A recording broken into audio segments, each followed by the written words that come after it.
AP సీఎంగా ఉన్న చంద్రబాబు గతంలో తీసుకున్న అనాలోచిత నిర్ణయాల వల్లే పోలవరం ప్రాజెక్టు ఇప్పటికీ పూర్తి కాలేదని వైసీపీ మాజీ మంత్రి చెల్లుబోయిన వేణుగోపాలకృష్ణ విమర్శించారు. పోలవరాన్ని ఆదాయ వనరుగా మాత్రమే చంద్రబాబు భావించారని, దీనివల్ల ప్రజలు తీవ్రంగా నష్టపోయారని ఆరోపించారు.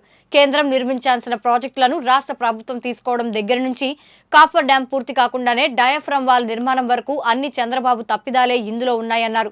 స్పిల్వే పూర్తి కాకుండా డయాఫ్రమ్ వాల్ నిర్మించడం వల్లే అది కొట్టుకుపోయిందన్నారు. ఇప్పటికైనా కూటమి ప్రభుత్వం కేంద్రం నిధులు తీసుకొని పోలవరాన్ని పూర్తి చేయాలని వేణు డిమాండ్ చేశారు.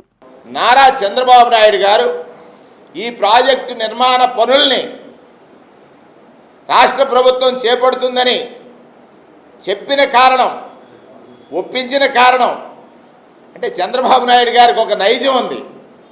ఆయన అంటారు, ప్రతి ఆపదలోని నేను ఆపర్చునిటీస్ని ఎత్తుక్కుంటాను అనేటువంటి మాట.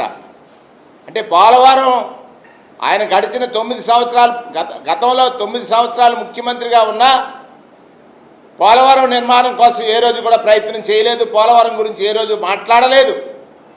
రాష్ట్రాన్ని విభజించమన్నప్పుడు ఒక అవకాశం వచ్చింది. రాష్ట్రానికి ప్రధాన వనరైనటువంటి పోలవరం నిర్మాణం చేయాలని కేంద్ర ప్రభుత్వం నిర్ణయిస్తే అందులో ఎలా లాభాలు సంపాదించాలని చంద్రబాబు నాయుడు గారు చేసిన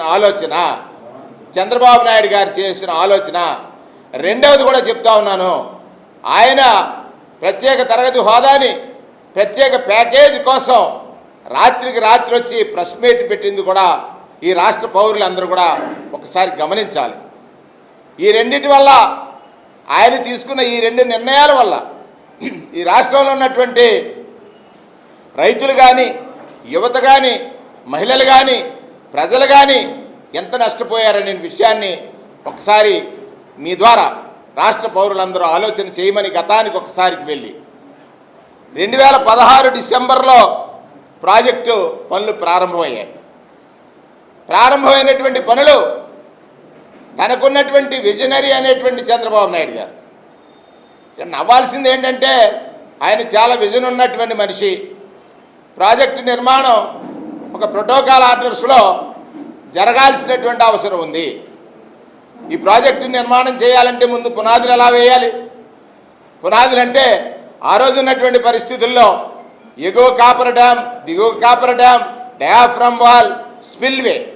అన్నిటికంటే ప్రధానమైనటువంటిది స్పిల్వే. అంటే గోదావరి నదీ ప్రవాహాన్ని ఏ విధంగా కింద వరకు వెంపాలి. మనం అడ్డుకట్ట వేసినప్పుడు ఆ అడ్డుకట్ట వేయడం ద్వారా పై ప్రాంతాలు ముంపు గురైతే ఆ ప్రాంతవాసులకు కలిగే కష్టాన్ని, నష్టాన్ని ఎలా పోడ్చాలనేటువంటిదో ఆలోచించాలి.